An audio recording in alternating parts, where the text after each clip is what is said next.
What do you like? Tell me what you like. And there's value in that because it almost gives the brain like a vacation, right? Holistic health is completely underappreciated, but so critical. Eating whole foods, and the key is just to find something that you really enjoy. Welcome to the NAMP Nourishing You podcast. I'm Kristen Burkett. And I'm Diana Wally. We're your hosts for NAMP's podcast dedicated to connecting holistic health enthusiasts with each other to share practical information from the holistic wellness space for enhanced vitality. Diana and I are master nutrition therapists, board certified in holistic nutrition with private practices and an online joint venture that supports clients and practitioners as they strive to reach their full potential. We're honored to be hosting this podcast for NAMP and connecting our listeners with the latest in holistic wellness. And if you enjoyed today's show, help us out by commenting below, liking this video, and subscribing to the channel to help us spread the word.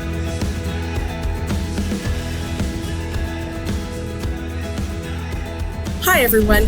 Welcome to this episode of the Nourishing You podcast. We're beyond excited to talk again with Dr. Diane Ginsberg about a functional medicine approach to stress resilience. Dr. Ginsberg completed her residency in Obstetrics and Gynecology. She has years of experience providing obstetrics and gynecology treatment, menopause management, and healthy aging. As her career advanced, she developed a special interest in functional medicine and the manner in which it bridges the gap of a patient's illness while minimizing severe symptoms and optimizing health. This passion now encompasses special focus on the understanding of genetics and methylation, optimal hormone balance, and overall healthy aging.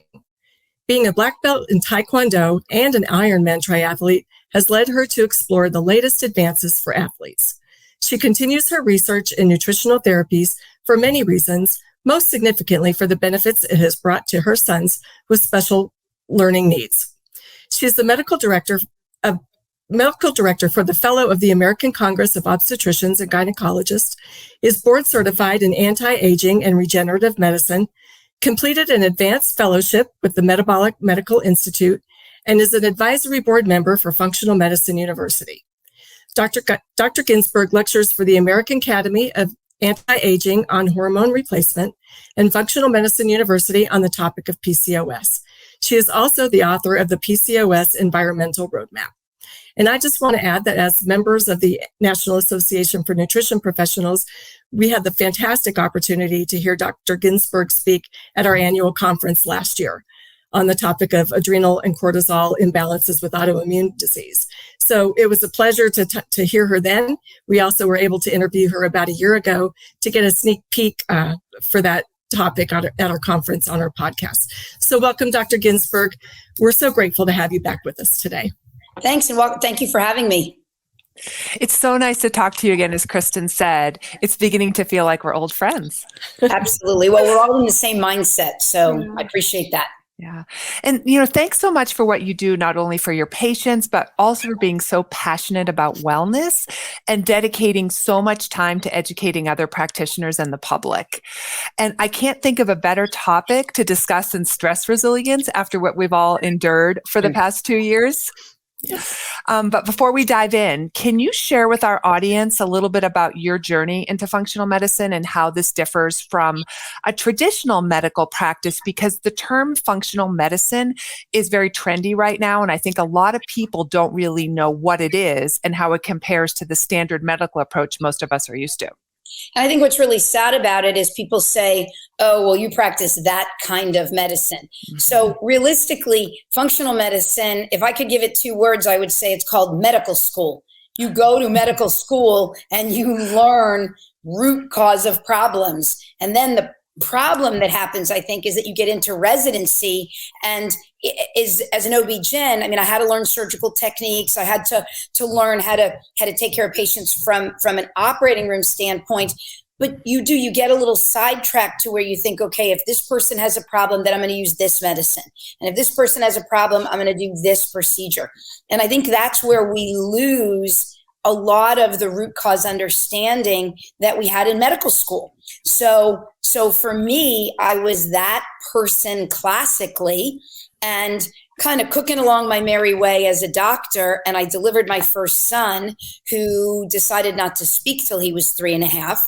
and then delivered my second son, who decided not to speak until he was 5. And we had multiple evaluations. I live in Houston. We went to the Texas Medical Center. I was 40 years old. I had these 2 kids not talking. I was up all night delivering babies. And coincidentally, at the same time, the Women's Health Initiative came out that said that estrogen replacement therapy and hormone therapy was going to give you breast cancer or strokes or blood clots. So I had this one group of patients that threw their hormones away that were absolutely miserable now. And then I had my 2 kids not talking, and my little one that didn't talk till 5, they told me would never speak. Told me he was severely mentally retarded and would never talk. So I was living with kind of this parallel nightmare, if you would, trying to help my patients and help my kids. Right around the corner from me was a small compounding pharmacy who was prescribing or who had doctors starting to prescribe bioidentical hormones. And I walked in there one day and I started to talk to him, and it was actually hormones that brought me into functional medicine. So I learned a little bit and learned a little bit more. And at that point, I said, I'm going to hurt somebody if I don't really learn what I'm doing here. So I Googled bioidentical hormone replacement, and the American Academy of Anti-Aging came up. And at that time, actually wound up having a nutritionist working with me a couple days a week. It shows you kind of how people that think outside the box, we were already in that standpoint. And so Sheila and I said, we have to go to this conference, and my whole world turned upside down. I learned about the microbiome. I learned about vitamin D and fatty acids and how nutrition fits into blood sugar dysregulation, which causes PCOS, and how you can help menopausal symptoms by working on blood sugar balance, and by getting people's nutrition in line. What will happen is all of a sudden their symptoms will get better. And the biggest thing was I took a lot of that info home and I put a lot of it on my kids. I changed their diet. I pulled them off gluten and dairy. I made sure they eat plenty of fresh vegetables. The weirder the plant, the more we eat it. And they changed. Their language opened up. Their brains started to change. And so my big one didn't speak till 3.5, my little one till 5. The little one I told you had all the real issues. And to this day, my kids lead an incredibly healthy lifestyle. One's in medical school and one's about to graduate college.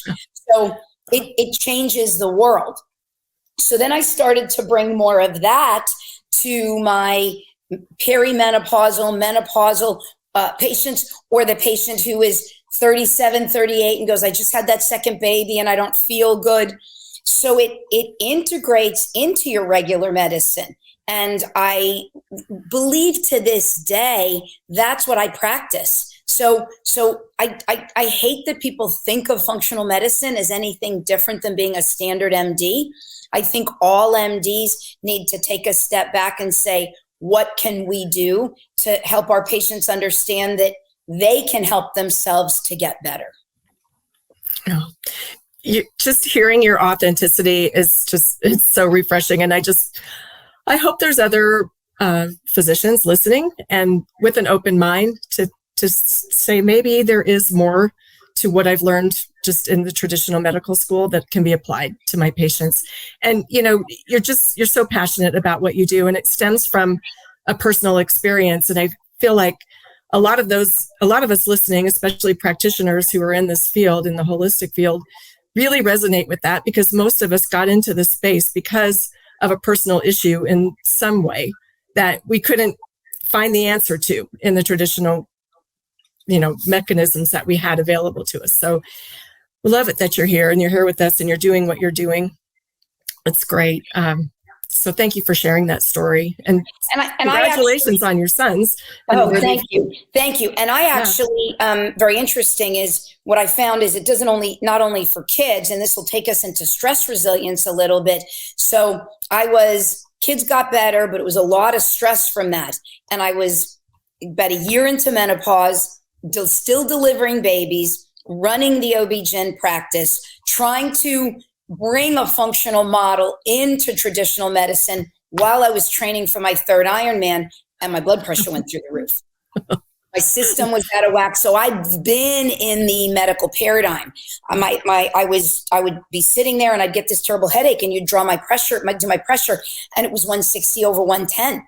And then 20 minutes later, it was down again. And I saw everybody. I saw cardiology. I did a stress test. I saw, he did a scan, my kidney scan, to make sure it wasn't a problem. Then he put me on a bunch of different blood pressure meds, and I felt worse on one than the next. At one point, I checked my pulse. It was like 42. I could barely function.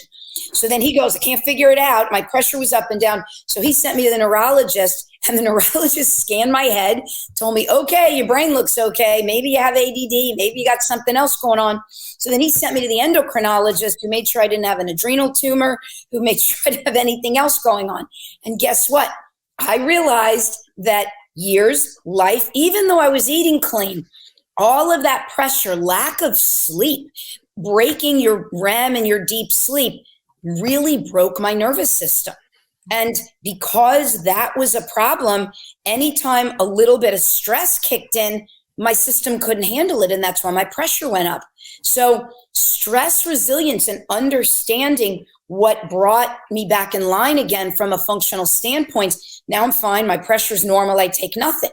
But it took all those docs for me to realize that it was looking at what my sleep habits were, changing my job, stop delivering babies, really being careful about meal timing, gratitude practice. I wake up every day thinking 5 things I'm grateful for, and I go to bed every night thinking of 5 things I'm grateful for. I make sure I get my circadian rhythms in line. So I lived through what stress can do to your body and how you will roller coaster through the medical system if you don't have a good understanding that you're just caught in that loop, and what you need to do to try to get out of it. Well, that's about the best testimonial I think you could ever have to share with your patients and with the world, in all of these different talks that you do. So as we get into this, and that's a great segue, can you set the stage for our audience on the basics of what stress is? I think we use that word a lot, but what does that mean? Chronic, acute, stress in general? Just give us some basics. So the way I like to think about the healthiest way to live, to age in anything, is to pulse out a line and get back in again, and pulse out a line and get back in again. Because if your life is static, you're not going to learn, your muscles won't grow, you won't be creative. Your system needs to get out of line and get back in again. So that line that keeps you balanced, we call homeostasis, where the body's happy. Anything that throws you out of homeostasis is going to turn you upside down, and you have to get back in line again. When the body is thrown out of that homeostasis, it will react.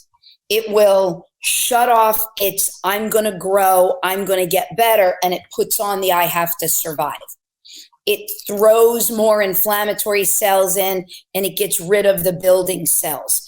Instead of storing sugar, it starts dumping it into the bloodstream because it's going to have to fight or flight. And what I think is really important for everybody to understand is that everything that throws you out of homeostasis, you have to consider. So if your dog runs away, or you're in a rush to get to work and the dog won't listen to you and you're trying to walk it, stress number 1. Then traffic's a problem. You're driving to work and you get stopped by the train. You ate a breakfast on the run that's maybe a donut, and a lot of people will do that, or my patients will do that, and then your blood sugar bumps up. Then you have an argument with your boss. Then maybe you eat something that contains a little bit of gluten and you don't realize that you're a gluten problem. Then a lot of us are in the sandwich generation, and we have parents that are aging a little bit. So we have to deal with those affairs. Then you come home and you're on the phone, and that's firing at your brain, and then your brain can't relax and you can't go to bed. And if you don't get your neurotransmitters down and your gut back in line again, then you don't get into deep sleep. If you don't get into deep sleep and you don't get into REM sleep, then not only can you not transfer your temporary memories into your permanent memory, but in REM sleep, you clean out the garbage in your brain and you actually process all your emotions. So now you wake up the next day and you are more able to intellectually handle problems. So the stressors get you out, you've got to get back in line again. Well, where you get into trouble is when the stressors pile one on top of another, on top of another, on top of another, and the body can't get back in line again. And if the inflammatory cells and I'm getting away from getting my immune system balanced, and all the stability of the body starts to turn upside down, you actually get to a point where the body doesn't know how to come back. So temporary stress is great. Go outside and run and swim. And, even when you eat, you jump your blood sugar up and then it goes down again. So it's out of whack and back in again. But when stress becomes chronic, the system loses its ability to realign. So you stay in a breakdown state. You stay in a blood sugar dysregulated state. You keep bombing your brain with cortisol, and the brain gets overwhelmed and actually gets polluted and toxic. Plus, really important in the gut, when you are stressed, you move blood flow away from the gut. When you move it away from the gut lining knots, or the gut knots, and then part of the lining will die. The immune system is sitting on the lining. It can't regrow itself healthy, so it can't keep the bugs back in line again. And Karen Kristen, who's an amazing PhD microbiologist, said, always remember the bad guys in your gut are always fighting for real estate. So now what's going to happen is the bad guys try to overgrow, and they will make their way into your central nervous system. And now you'll be more anxious. And now even when you're not in a stress situation, your body's anxious and you're stressed. So you start to pile that up, and that's where the chronic state comes in. The body is never back in line again. So it's understanding ways to get the system rebalanced, to get out of that chronic state, to let it realign. As you were talking, I was picturing, and tell me if this is accurate, that we all have a bucket every day, and all those different stressors that you were talking about, fills up the bucket a little bit, and overnight maybe we can let that drain so that the next day we can start over. But if we go too far, that bucket's going to overflow, and that's the point of no return. And I think you could apply that to anything in life. You have a job and you get a certain amount of money. And if you walk into the big department store every day and spend $10,000 on an evening gown, your bank bucket's going to be in trouble. So I think everything in life is like that. Yes, you can handle, but if you're smart about what you're doing, you will put money away, and then you will still be able to pay all your bills, but yet you'll have this extra money for a time when you do want to buy the dress or go on vacation. So absolutely. And I think, unfortunately, what happens is that in our society today, stress begets stress. So people will say, well, I'm stressed out, so then they're going to have 2 or 3 glasses of wine. Then that's got a lot of inflammatory problems with it. And it's not that I'm against having a glass of wine here and there, but if that became in a lot of people a regular basis, they were drinking 2 or 3 glasses every night. So that throws the microbiome off, and it creates a lot of histamine. So the byproduct of bacterial fermentation, we want some of that, like we try to eat good fermented foods. But when you pile too much in and that histamine bucket elevates, that also gets into your central nervous system. Then you can't relax. Then you can't sleep. And then that bucket fills up. So I think it's the behaviors meets how we live our life. And then when that becomes crazy, then we drive to foods that then go to our central nervous system and up elevate the dopamine, which are less good quality foods. And I think people have to understand that all of that together will, in fact, like you said, overflow your bucket till you don't feel good. And where I think it's really important to understand, having lived this, you can do all the tests in the world that you want. You can check your cortisol. You can take adaptogenic herbs and all kinds of supplements, but you really have to go back to what are the basics that is keeping your body balanced in the first place. Yeah. Something in this conversation, it just makes me go back to this thought of, I can't get through a conversation really with anyone anymore without the word stress coming up. Mm-hmm. It's almost like the word stress has become, it's almost overused. And every situation where we're busy or we have a long list of things to do or a lot of responsibilities, all of a sudden, all of those things now equate to stress. And I wonder how much impact just giving that name to what our daily life pattern is causing extra stress in the body, because we're perceiving being busy, having a lot of things to do, and maybe things we enjoy doing, but it's a lot of them. But just perceiving that it's stress is making us feel more agitated around it, more stressed around it. What do you think? Yeah. And I think, well, what I think the big key with that is that goes to living in the moment versus humans are the only ones that kind of live in the past and live in the future, right? That's where anxiety comes from. The little bug that's crawling on your floor that you step on, that guy doesn't know he's about to die. And only humans really know that. So we perseverate.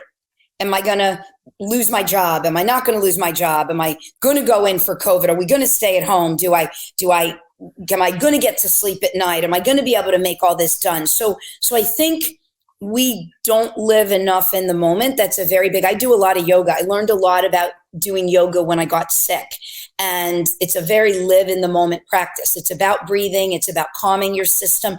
I do a lot of vinyasa flow yoga, and I do a lot of yin. I probably do 10 or 15 minutes of yin yoga every night. And there's a ton, if you're patients or if you're on this or you're a practitioner that has patients on this, there's a ton of YouTube videos that people can do at home. That's 10, 15 minutes of yin yoga, which will get you stretch and breathing before you go to bed. And when you breathe in, but breathe out more than you breathe in, so breathe in for 4, out for 6, what you're doing with that is you're bringing your parasympathetic nervous system into play, and you'll calm your system. So I think that if we could be more solid that way, I think a lot of those perseverative thoughts would disappear, and you would find that anxiety would go away. And then I'm stressed and I'm anxious because I'm stressed. I think you're exactly right. That would disappear. And I think we would, if we lived more in the moment, we'd be probably a nicer people, because a lot of this stress and anxiety has created impatience and frustration, which brings on more stress and creates your interpersonal reactions to be just sort of less nice. And maybe we could put the badge of honor around stress down, because I feel like a lot of women in particular wear this, I'm going to call it the stress badge of honor. Like, the more stressed I am, the more I am doing and the better I am. And the more, I don't know, it's like people equate it with something good when they're so stressed and they have so many things causing stress in their life, and it's a good thing. I would just love to ask women to put that down and not have that association anymore. And it's a combination of, as caretakers, we feel we have to do it all. So we also can't turn around and say either A, no, or B, let somebody else handle it, or I'm going to take some time for myself. And it's a really old adage to say that, just take time for yourself. But I think that's why I like going to the angle of, yes, if you do feel like you've got all this going on and I've got all this stress, you can still, within that period of time, you can sit in your car for 5 minutes and breathe deep. You can set your responsibility is going to be, I'm going to sleep 8 hours tonight. I'm going to get in bed with a little over 8 hours, and I'm going to make sure I sleep 8 hours. So even if they're so busy doing all of these things, there's still micro things that they can do, that they can take care of themselves, and men too. But yes, women tend to carry more of that will take the pressure off. And I also think women feel that they need to be perfect. They feel like, I've got to be the best mom, and I've got to be the best this and the best that. And I've got to make sure my kid gets all these awards, and I have to make sure that my kid gets to the 12 different soccer games. So I think that's society. And I don't know that we're going to change that tomorrow. So if there's bits and pieces that people can do, that they can realize they're in that roller coaster, which is what I had to do. I just had to get sick to do it. Then you can find little bits and pieces within that to calm your system. So it helps you get back into that homeostasis again, and your body will appreciate it. That's such a great segue into the nitty-gritty of how stress impacts the body. So can you talk to us a little bit more about the signs and symptoms of actual stress? In other words, how does somebody know they're under chronic stress and if it's taking a toll on their body? So pathologic stress, which is probably a way to look at it, that it's created a problem, because I think if you really think about animals, even animals are always under chronic stress, right? The squirrel in my backyard, that guy's up and down the tree and he's finding his nut and he's got to find his house. So I think almost all living things are probably under a little bit of chronic stress. What the key is when the stress becomes to a point that you can't function in your natural life. So one of the big things you're going to see is weight gain around the middle. And people talk about that with cortisol. Now, or chronic cortisol, where does that come from? So when you eat, you elevate your blood glucose and your muscle has receptors for insulin on it. So what you want to be able to do is elevate your glucose, stick it in the insulin receptor, put it into the muscle, and then the muscle will grow.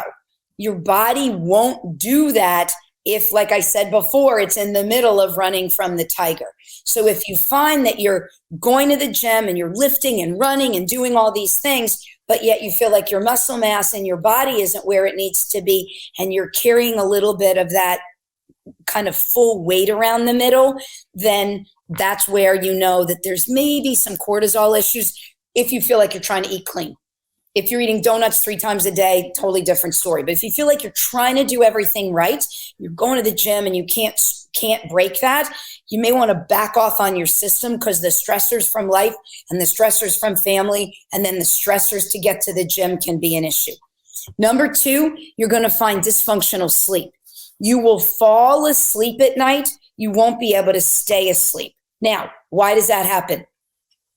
Your body has something called sleep pressure. So, as the day goes on, you will develop, it's almost like, remember Light Bright when we were little, we used to play that game of peg. Yeah. So I want you to think that you'll wake up with norepinephrine, a lot of white light bright pegs in your brain. Well, as the day goes by, the norepinephrine comes down and the adenosine comes up. The white pegs come down and the yellow pegs go in. That creates in your brain a sleep pressure. So by the time the evening comes, that your circadian rhythms will see the dark outside, which, by the way, please don't be taking 5-10 milligrams of melatonin. I have people that call that melatonin. Just go outside for 10 minutes in the dark and your circadian rhythm will come down again. Then your adenosine is elevated. So you got enough of those other light bright pegs, and your eyes won't be able to stay open. The sleep pressure will kick in. Now this is optimal state of being, right? Then what happens is you get into sleep. When the system is not overly stressed and the gut microbiota or the bacteria are balanced where they need to be, you will not be making too much fight or flight epinephrine. You will start making GABA. So GABA will kick into your brain and you will move into your deep sleep. In your deep sleep, all your memories get solidified into the cortex so you can think the next day. And then you go into REM sleep, like I said, and then you deal with all your emotions. If your system is overly stressed and the gut's out of whack, that sleep pressure will kick in, so you will fall asleep, but you won't be able to stay asleep. Now, this doesn't count for menopausal women. Lack of estrogen and progesterone is a whole other animal. This is somebody having normal periods. So if the mechanism is where it needs to be, the system will stay asleep. Well, if you are, number one, that sleep pressure isn't kicking in and you're wide awake at night, your brain is spinning, problem number one. Usually, though, that person is going to be fatigued in the afternoon, fall a little sleepy like 8, 9, 10 o'clock, then they get into bed and their eyes are open. Or they're going to fall asleep and then they're up from 1 to 3 and they just can't fall asleep again. Then they finally, by 3:30 or 4 o'clock in the morning, will fall asleep again, only to have that alarm go off. And now they feel like they're tired all day. They can't think. Their word recall becomes a problem. They're not motivated. Their system doesn't feel refreshed again. So dysfunctional sleep is a big sign of cortisol problems. And memory that's going to go along with that the next day also. The other thing that's going to happen that you're going to feel pretty significantly off with when stress is there is your ability to focus during the day is going to be a problem, and you'll be a lot more short-tempered. Mm-hmm. So if you put all of those together, it basically says your body is ready to spring anything that jumps on it. Panic attacks can get a little bit worse. Blood pressure can vary. And when you're looking at lab values, one of the things that you'll see is when you do a fasting blood sugar, your fasting blood sugar will be elevated. So optimal fasting blood sugar should be about 70 to 85. But you'll start to see, not that you're pre-diabetic. So the lab numbers will show that your pre-diabetic number is fine, but yet that fasting blood sugar starts to bump up to 90, 95. It shows that the gut's not relaxed, you're not digesting well, and your system can't metabolize well. And what you might also see along with this is bowel movement changes. Sometimes a little more diarrhea, sometimes a little more constipation, but your system will feel off. That's a really good explanation. And so many people I know are in the audience right now saying, oh, I think that's happening to me. With any one of those symptoms that you just described, it really does impact us in real ways in an everyday manner and has significant consequences. Because if we don't get on top of that, that can really catch up with us long term and cause some significant issues. Do you want to talk about that at all? Well, where unfortunately we think a lot of this goes is probably two main avenues that actually coalesce at the end together. So when the gut or the body is stressed, chronically stressed, and the immune system is kind of crazy and the gut's knotted, the gut can't heal. It can't I don't want to say grow itself, but it can't rebuild its lining. So every time you eat, you kill gut bacteria, even when you eat the best diet in the world. And most of the gut bacteria, I say about half of the gut bacteria in your colon contains what's called lipopolysaccharide, right? An endotoxin. So when the bug dies, the guts that fall out are toxic. Those toxic particles will shred the lining of the gut, or especially the colon. And your body has to repair that.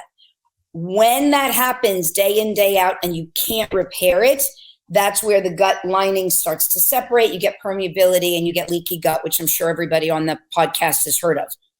As now you start to get dead bug particles and food particles into your bloodstream, the immune system now will attack those because it's foreign, it's not self. When you get the immune system doing that day in, day out, the immune system loses tolerance. So either one of the immune abnormal antibodies against this piece of food, because that piece of food looks like something in our body, or because that bug has donated its DNA to make something in your body. For example, the joint capsules in our body, the DNA of that is very similar to what the Proteus DNA looks like. And Proteus is one of the bacteria in our gut. So if you're now forming an antibody to Proteus, you're going to form an antibody to your joint capsule. So this is a lot of where autoimmune disease comes from. It's leaky gut creating that immune system dysregulation. What happens in the real long run is that some of those antibodies are going to eventually get into the central nervous system and cross the blood-brain barrier. And when the gut's leaky and all those inflammokines and cytokines, all those inflammatory cells are going crazy because the blood-brain barrier gets leaky with aging, what's going to happen is you're going to start to leak into the brain itself all of that garbage. And now, like I told you, you're not sleeping, so therefore you can't clean the garbage out. So this is where neurodegenerative disease comes from. And if you look at Parkinson's disease, what are the precursors? Lack of sleep, lack of REM, and constipation. So you can see where chronic stress, tip of the system, created the gut and the sleep break that then went into neurodegenerative disease. So MS, Alzheimer's, Parkinson's, all of that has got a poor stress resilience, I should say, component to it.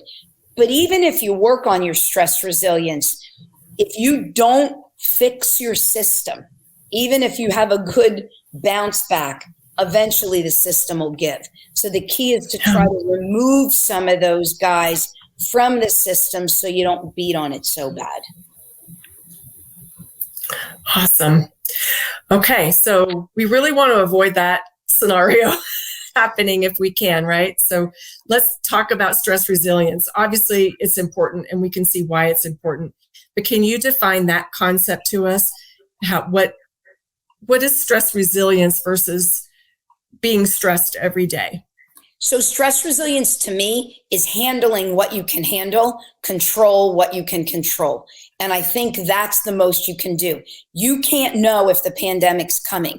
You can't know if the Houston freeze is going to come like it came to me and my garage apartment blew up as the water was running down my driveway. I mean, you can't, there's just certain things in your life that are going to hit that you can't handle. Something will blow up in your house and now all of a sudden, oh my God, I got to replace the front pipe to my porch. And now that's going to cost me $5,000. I mean, there are things in life that are going to come your way that you have to deal with that are going to give stressors. You just have to make sure that you can bounce back from that. So for me, that is controlling, again, what you can control. You can, CAN, get to the grocery store and figure out how to eat a fairly balanced diet. You can make sure that you eat 4 to 6 cups of vegetables every day. Even get to 4 cups, I tell people. 2 cooked, 2 raw, and make sure that there's variation. Don't just grab a bag of spinach every day. The number one thing for microbiome health is microbiome diversity. The number one thing that's going to give you microbiome diversity is plant variation. So there's a bunch of different greens that you can eat. There's a bunch of different microgreens you can eat. Then you can put in that, you can put carrots. There's 8 different colored carrots and 12 different colored radishes and a bunch. I found orange lettuce in Central Market the other day in Houston and different kind of little berries or pomegranates. There's things you can put into the salad that you're making. So the more that you create a diverse microbiome, the more you're going to get resilience in your gut. So when it knots, it won't get into trouble.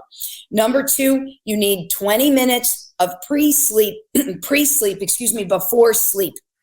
So wonderful book, if everybody wants to read, is written by a guy named Matthew Walker, Walker. He's a PhD and he wrote a great book called Why We Sleep. You can also listen to him. He's all over YouTube, all kinds of podcasts. But this is a great book. And he'll tell you that you need 15, 20 minutes of pre-sleep before sleep. So you can control this. Don't have to get up at 6 a.m. and get into bed at midnight and think you're going to jump into bed, fall asleep, and get up the next day. And if your 6 a.m. workout is a priority, then you've got to go to bed a little bit earlier. And if not, then you've got to get rid of the 6 a.m. workout and go for a walk lunchtime or do a YouTube workout or do a quick run sometime middle of the day or at the end of the day. But you got to prioritize 15, 20 minutes of calm in your bed so you can get 7.5 to 8 hours of sleep. You've got to make sure that you do some kind of breathing practice during the day. Take 10, 15 minutes to walk, out on your job, go stand in the parking lot, figure out that your shoulders aren't at your ears. Breathe again, 4 in, 6 out. If you breathe out a little more than you breathe in, you will increase the parasympathetic, right? So the fight or flight is sympathetic. The parasympathetic is calming. Navy SEALs do block breathing. They'll do 6 in, over, 6 out. But a lot of what I've read, if you get a little more out, that drops the parasympathetic system more. So the things that you can control there, if you get sleep better, you'll find you won't snap as much at somebody that you're having an argument with. That will drop your chronic stress more. One of the big things that I see that really brings a lot of stress in women too is they get a lot of PMS. The second half of their cycle, their PMS goes through the roof. And now everything you can imagine is a problem. They're craving all kinds of food. They don't feel good. They can't sleep. Well, again, detox foods really help. So the more cruciferous vegetables you eat and the more greens that you eat, the better you will be able to offload that estrogen the second half of your cycle. The better you offload the estrogen, the happier your system is. The happier your system is, the better you ovulate. The better you ovulate, the higher your progesterone is. When progesterone is elevated, you have natural GABA, so low estrogen, so there's no estrogen dominance, and a higher progesterone will give you natural hormone balance. I'm a huge essential oil fan. I use Young Living. Some people like doTERRA. I use a little bit of that every night before I go to bed. We have that in the office. You can do a calming tea, can help minimize your caffeine. Also, watch your caffeine in the middle of the day. Caffeine has got a very long half-life. So what'll happen, I think it's about a 12-hour half-life. So if you drink that coffee in the middle of the day because you haven't worked on your relaxation techniques and you haven't slept the night before, so now you're feeling that drop in the middle of the day and you have that caffeine, then when you try to go to bed at night, even though you've had that coffee in the middle of the day, you still have too much caffeine in your brain to calm your brain down. So stay maybe after lunch on more decaffeinated coffee or a tea that's going to calm you down, and that will help. And then work on as much as you can to just calm your system at the end of the day. And all of that is going to build more resilience because the system will calm and then you will be able to handle what snaps at you. Those are such great tips. I love that. I feel like if we could just get our audience members and all of us really to just care enough, right? Just to care enough to take charge and do those things for themselves, it would go such a long way and to build that resilience and health in general. And awesome. Let me just say one thing. So what do I think about 4-point cortisol testing? A lot of people want to know kind of, do I test? What do I check to look at this? So the 4-point cortisol salivary testing to see if your cortisol is off. I don't get super hung up on this because it's usually not covered by insurance, and you're not really going to do anything different if your cortisol is a problem than if somebody comes in clinically or you yourself are listening to this with clinical symptoms. So if you're going, man, I feel all of these and I don't feel good, I want to get my cortisol looked at. Well, what are you going to do? You're going to work on the things we talk about to calm it down again. Now, what do I think of adaptogens? So let's talk a minute about how adaptogenic herbs work. The way adaptogens work is that your cell, and I want everybody to think about this, is just this little microcosm in this sea of other cells that is looking around to say, what do I do today? The same way that you step outside and you decide, should you wear a long sleeve jacket or do you not need a jacket at all? The way the message gets into the cell is the receptors go, okay, I've got some estrogen. Oh, I've got progesterone. Oh, there's DHEA. Oh, I've got a little thyroid. Oh, I've got some vitamin D. Well, when you secrete a lot of cortisol and you pollute the cell receptors with it, the cell messengers go freaking out to the mitochondria and the nucleus and say, there's trouble. You better run. You better make sugar. You better make energy. You better do this. And they start burning through nutrients and doing all those bad things. The messengers of that is something we call heat shock proteins. When you take an adaptogen, ashwagandha, rhodiola, ginseng, relora, I think is also another one. What that does is it sits on the receptor and it basically tells the heat shock protein to ignore the cortisol. So even without high cortisol testing, some people do very well with adaptogens. Some people, they don't help at all. And other people get an idiosyncratic reaction. They just feel horrible on them. So you're never, I think, in a bad way to try them along with the lifestyle changes. I have a question. Do you feel like perspective plays a role in, can influence stress. And the reason I ask this is I live in a town in Colorado. We had a disastrous fire just, before or just after Christmas. And I was speaking to a friend who was directly impacted. And I was commenting on his resilience, his positive attitude, and all of that through this. And he said, "Oh, this is nothing compared to when our son was diagnosed with leukemia 20 years ago." And I thought, wow, that's so interesting, what perspective can do for us. The problem with that, though, and I get that because they told me my kid was retarded, and you start to go, oh my God. And when I had my blood pressure spiking, I thought I was going to die. The day I really, really got sick, I wound up in the ER. I was at work. I had a terrible headache. I didn't feel good. And I went to labor and delivery to round on a patient. And I said to the nurses, can you check my pressure? I don't feel good. And I was like shaking, and they wheeled me to the ER. And it took me 2.5 to 3 years to really heal again.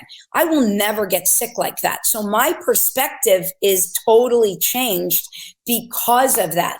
Even in my office, I try to see as many people as I can. I try to take care of as many people as I can. But if I get somebody yelling at me on the phone, I'll tell them, stop right there. I'm not letting you make me sick again.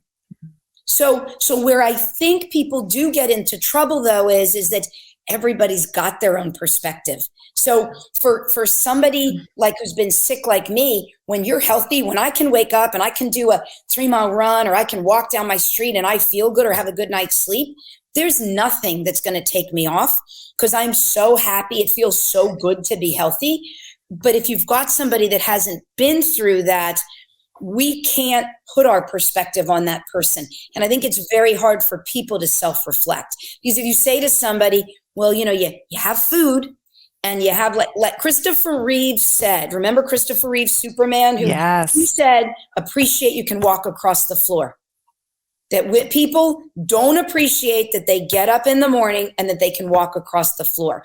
That's where I think the grateful stuff helps. If you can do 5 things you're grateful for, but yes, 100%, you are completely right about perspective.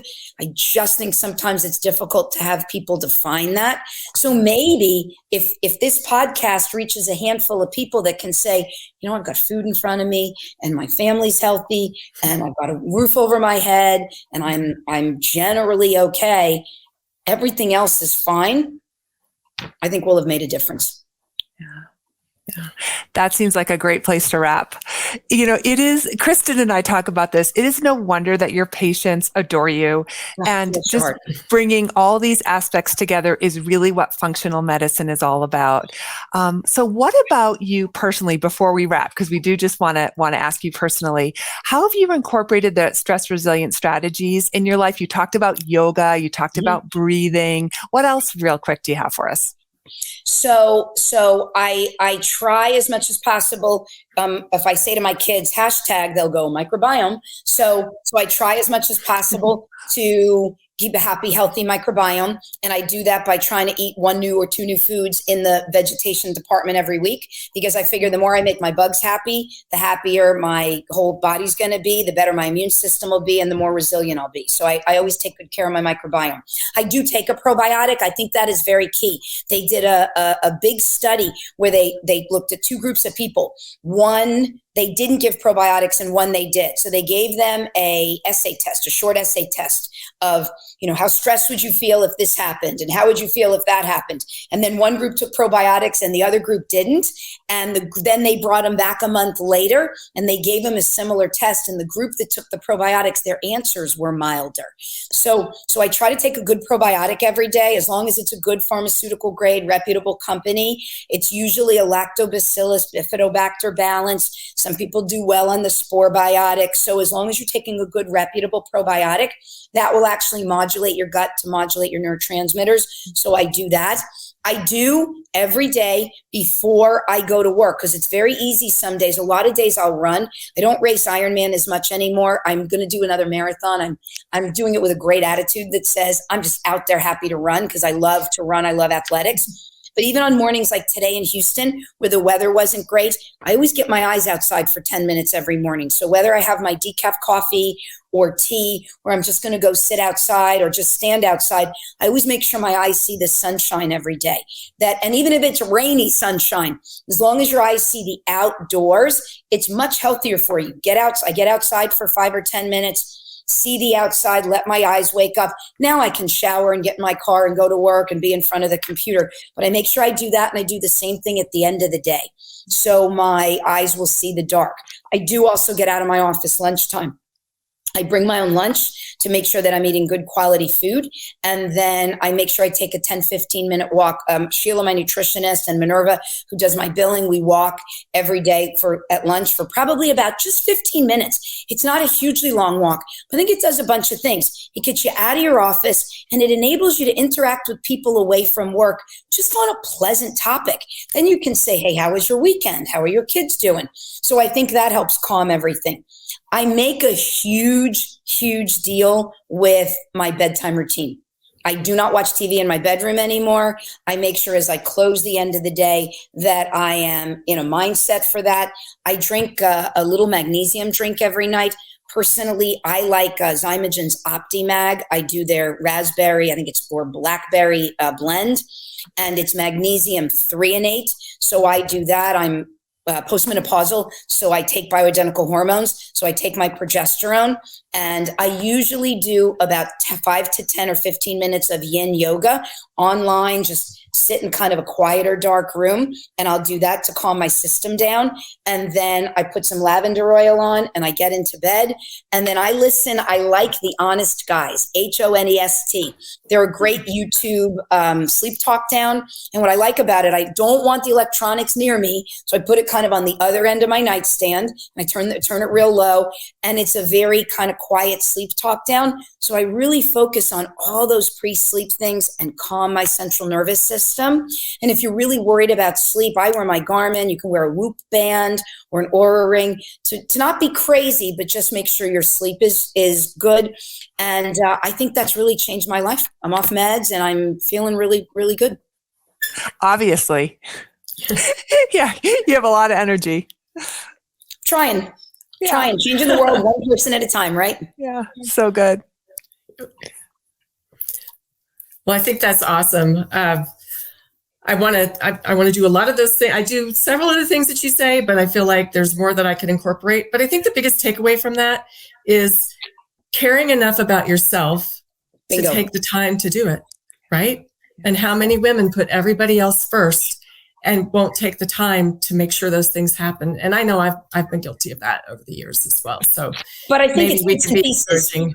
But I think it's bits and pieces. You don't have to do a 5-hour yoga. You don't have to stand outside for 40 minutes. All I'm trying to get people to understand is 10 minutes outside, walk a little bit lunchtime, take about 10, 15 minutes before you go to bed, calm your central nervous system down. If you're focusing on doing the breathing correctly, you can't be panicked about what happened at work yesterday or what's going to happen 3 weeks from Tuesday. So that will then help your system calm down and go to sleep. Don't watch TV in bed. Don't get freaked out about any of that. And I wouldn't read a Kindle. I tell people, read a book. Find something that's got pages in it. That's just a solid calming book. Don't read a murder mystery. Try to just read some kind of like a factual book, and your sleep pressure will kick in, and you'll fall asleep, and you get good sleep. I'm telling you, read Matthew Walker's book, and everything else bunks right off of it. Yeah, he actually, I think, I love his work too. And I think he has a new podcast out, and it's very short, very short little snippets that it's really good for anybody that wants to tune in. Yeah. And he's great. He goes, I'm kind of a geek and I'm doing the best I can, but yeah. Love him. And his accent's great. So no matter what he says, you got to love him. Totally agree. But I really recommend listening to that, because if you can start with your sleep, you will get a lot. Everything else will fall into place. And what you said, and Kristen, I'm sure you agree because you were alluding to this. Everything feels very doable. The 10-minute walk, the quick yoga. That it's just very relatable, very doable. It doesn't feel overwhelming. So thanks for that. And same thing with food. You just, if you're eating cereal in the morning, people get very overwhelmed with nutrition. Where do I start? Okay, if you're eating a protein bar or you're eating a cereal bar, stop thinking, first of all, you have to eat breakfast. You can eat A, you can fast, or B, you can have a leftover piece of steak with a little bit of leftover potato and some broccoli for breakfast. So it doesn't have to be hard. You just have to take bits and pieces to do it. Yeah.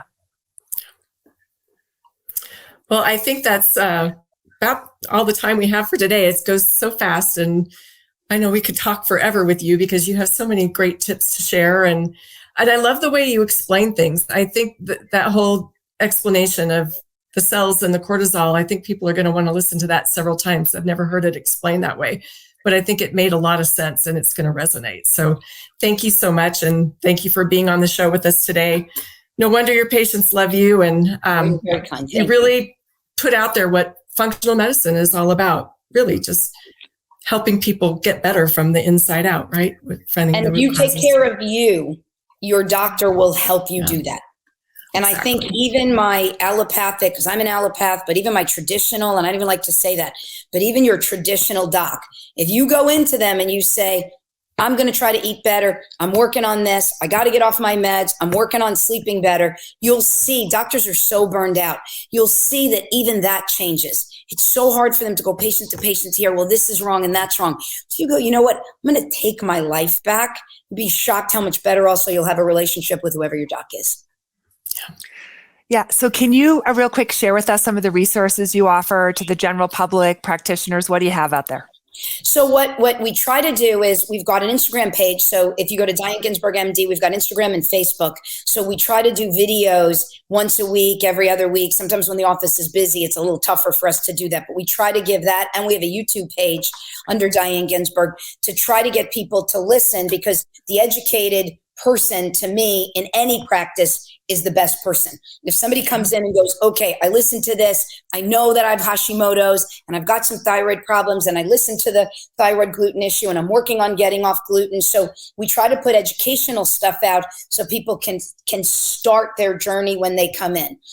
We try to do probably every few months, we try to do classes, virtual classes, so people can join, so we can help them with food. And we're doing something now called the Real Food Rebuild. So we've got that. You can do it on your own. We were doing a live class with that. We've got a group me with that. So people that feel that they need more support can be part of that. But this is, I think, a 7 or 8 module class that you can go through on your own to learn why you need to do what you need to do. Sometimes it's just, you got to understand the science, because if you go, I want to feel better, but I don't feel like doing this, then you're just not going to feel better. I mean, we're very black and white. If your body says this, if you go spend all your money, you can't pay your mortgage. Well, your body's the same thing. So we try to put that out. And then I'm very, very passionate about female aging. I think that hormones have gotten a bad rap. The Women's Health Initiative study has been disproven a gazillion times. The reason that people didn't do well on that study is because the average age of women that was given hormones on that study that said it caused breast cancer, it was the progestin, the fake progesterone in the hormone combo, that gave those women a slight increased risk of breast cancer, which wasn't even statistically significant. The group that took estrogen only did not get an increased breast cancer. And the women that were in that study were average 10 years over menopause. They were very, very overweight, and half of them were lifelong smokers. So when they gave them oral estrogen, you can't give a birth control pill to a smoker over 35. So when they gave them oral estrogen, they had a stroke, they had heart problems. So that was just a terrible study that was done. And unfortunately, it is still out there. So I'm very passionate. I do a lot of hormone replacement. I do a lot of hormone education. Alzheimer's, Parkinson's, all of those are significantly increased when you don't have enough estrogen. So we really try to educate women in maximizing healthy aging, because realistically, your internist and especially your OB-GYN, the OB-GYN doesn't have time. They're too busy delivering babies or doing a hysterectomy. So we really try to get information out there. Don't suffer in perimenopause. Don't suffer in menopause. There's no reason. I'm 57. There's no reason why you can't stay healthy and fit and vibrant for your whole life. Excellent. Well, thank you again so much for your time and everything that you shared with us today. And thank you everybody out there for tuning in. We can't wait to see you next time. Until then, take care. Thanks. If you'd like to access other episodes or subscribe so you don't miss a beat, you can find us at nanp.org/ NANP-podcast. Membership in the NANP provides you with a competitive advantage. Whether you're a current practitioner or a student, we want you to become an active, informed leader of the holistic nutrition community and join today at nanp.org. NANP is very proud to provide the highest level of professional recognition and validation in the holistic nutrition industry through the Board Certification in Holistic Nutrition credential. To earn this valuable designation, candidates must demonstrate an exceptional level of knowledge and understanding of holistic nutrition by passing a board exam and documenting client contact hours. Are you ready to boost your credibility with board certification? Visit nanp.org today to apply. Keep in mind that the information on the NANP podcast is for educational purposes only and should not be considered medical or legal advice. The NANP is not liable or responsible for any harm, damage, or illness arising from the use of the information contained herein. By listening to the information on this podcast, you agree to defend, indemnify, and hold harmless the NANP and all agents. Copyright NANP, all rights reserved.